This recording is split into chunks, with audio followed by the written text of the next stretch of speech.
BNP চেয়ারপারসনের উপদেষ্টা বীর মুক্তিযোদ্ধা ফজলুর রহমানের পদ স্থগিত করেছে দলটি।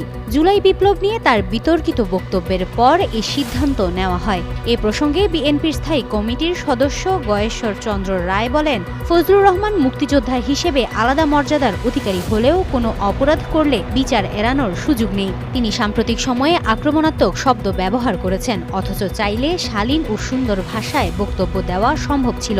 গয়েশ্বরের মতে তরুণ দল এনসিপির সমালোচনা করা হয় না, কারণ তাদের অভিজ্ঞতা অর্জনের সময় আসতে হবে। তবে ফজলুর রহমান অভিজ্ঞ ও বিজ্ঞ মানুষ হিসেবে দায়িত্বশীল আচরণ করা উচিত ছিল।